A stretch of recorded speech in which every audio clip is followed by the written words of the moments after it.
Good morning সবাইকে একটা নতুন ভিডিওতে আবার ওয়েলকাম। তো এখন বাজে সকাল 10টা মতো। তো আমি এখন যাচ্ছিলাম গেট বাজারে। তো আমার সঙ্গে বৌদিও যাচ্ছিল বাজারে। অনেকদিন পর আমি আর দুজন হেঁটে হেঁটে গেট বাজার যাচ্ছি। মানে আগে বিয়ের আগে এরকম যেতাম একসাথে। তো আজকে আমি যাচ্ছিলাম আমার এক বান্ধবীকে আমি আইবুড়ো ভাত খাওয়াবো, তার জন্য বাজার করতে।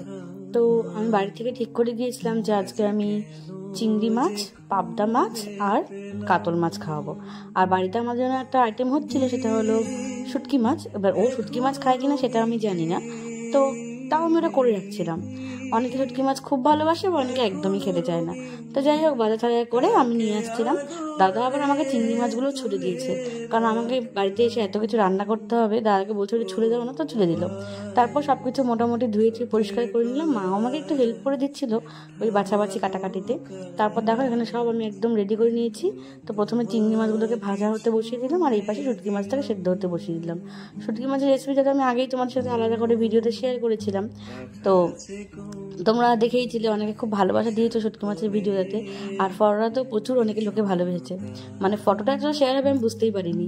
তো যাই হোক, তারপর দেখো বোনকে খেতে দিয়েছিলাম। সকালে মা রান্না করেছিল মাছের ডিমের ঝোল, তো ওটা দিয়ে ওকে খেতে দিয়েছিলাম। আর এই চিংড়ি মাছটা আমি সর্ষা পোস্ত দিয়ে করবো, পাবদা মাছটাও সর্ষা পোস্ত দেবো ঝাল ঝাল মতো। আর এখানে শুটকি মাছটা এক সাইড তৈরি হচ্ছে। শুটকি মাছ তৈরি করতে অনেক সময় লাগে। আর মা এখানে আমাকে মশলাগুলো বেটে দিচ্ছিল মাছের ঝোলের জন্য। তো দেখো আমি রান্নাটা করি। তো এখানে প্রথমে পাবদা মাছটা মোটামুটি তেল ঝাল মতো করে নিয়েছিলাম, আর চিংড়ি মাছটাকে পটল দিয়ে ভাপা করছিলাম। এটা আমার খেতে কিন্তু বেশ লাগে। ও আর ডাল আর ভাজাগুলো কিন্তু মা করেছিল, ওটা আমি করিনি। এই আইটেমগুলো আমি করেছি। তারপর রান্না বান্না শেষ করে দুটোর মধ্যে আমি স্নান টান করে একদম ফ্রেশ হয়ে নিলাম। তারপর খুব ঘুম পাচ্ছিল, তো ভাবলাম একটা ঘুম দিয়ে নিই, সকাল থেকে অনেক খাটনি হয়ে গেছে। তো হঠাৎ দেখি দুপুরবেলা একটা ঝিরঝির করে বৃষ্টি নেমে গেল। এই বৃষ্টিটা কিন্তু কিছুক্ষণ সময় ধরে হয়, আর তারপর কিন্তু মারাত্মক একটা রোদ উঠে যায়। তো হঠাৎ করে একটা এরকম বৃষ্টি নামলো। এই কয়েকদিন ধরে পরপর প্রায় বৃষ্টিই হয়ে যাচ্ছে। তো এটা কিন্তু আমার বেশ কয়েকদিন আগের ভিডিও, মানে রথের আগের ভিডিও। রথ অব্দি প্রায় বৃষ্টি বৃষ্টিই গেল। তো বিকালবেলা ঘুম থেকে উঠে দীপিকা সুভাষী আসলো, ওই সময় কিছুক্ষণ আড্ডা মেরে নিলাম। তারপর আমি যাচ্ছিলাম সোনার দোকানে। তো প্রিয়াঙ্কার জন্য আমি নিয়েছিলাম একটা চুটকি। আজকে ভাবলাম ওকে আইবুড়ো ভাত খাইয়ে একটা পায়ের চুটকি দিয়ে দিই। তো কেমন লাগে দেখো তোমরা, চুটকিটা কেমন হয়েছে তোমাদের সঙ্গে শেয়ার করে নিলাম। আশা করি ওরও ভালো লাগবে। বিয়েতে একটা অন্য গিফট দেবো, তো আইবুড়ো ভাত খাইয়ে ভাবলাম শাড়ি দেবো বা কী দেবো, তার থেকে এটাই ভালো হবে, যেটা ওর কাছে থেকে যাবে আর ও ব্যবহারও করতে পারবে। তো এটা আমার বেশ পছন্দ হয়েছিল, 2.5 চুটকিটা। তো এটা আমি ওর জন্য গিয়ে নিয়ে এসেছিলাম। তো রাত 10টার দিকে ও চলে আসলো।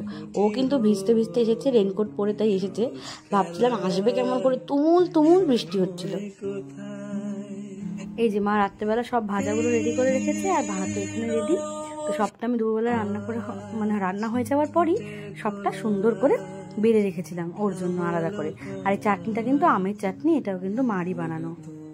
আর দেখো এখানে পাবদা মাছটা আছে, আর এখানে আছে চিংড়ি মাছের পটল দিয়ে ভাপাটা। আর ছিল ডাল আর কাতল মাছের ঝোল, এটা আমি পাতলা ঝোল করেছিলাম। আর ছিল ডাল আর 5 রকমের ভাজা। আর শুটকি মাছ চাটনিটা ওকে জিজ্ঞাসা করলাম তুই কি খাবি, ও বললো ওনাকে ভীষণ ভালোবাসে। তো যাই হোক, তারপর ভালোই হলো, এটা ওর মেনুতে অ্যাড হয়ে গেল। তো তারপর সবটা সুন্দর করে সাজিয়ে দিলাম, আর তারপর সবাই মিলে একসাথে খেতে বসে পড়লাম। আর জানো এটা আমার খুব হয়, মানে যেদিন খুব বেশি রান্না করি সেদিন আর নিজেরা খুব একটা খাবার ইচ্ছে থাকে না। সেই রকমই আজকেও হলো, আমার আর রাতে দিয়ে কিছুই খেতে ইচ্ছে করছিল না। কারণ এত সারাদিন রান্না বান্না করার পর না, সেগুলো ঘাটাঘাটি করার পর খেতে মন চায় না। মানে মনে হয় কি এটা কিছু অন্য কিছু খাই, পাতলা ডাল দিয়ে কিছু খাই এরকম।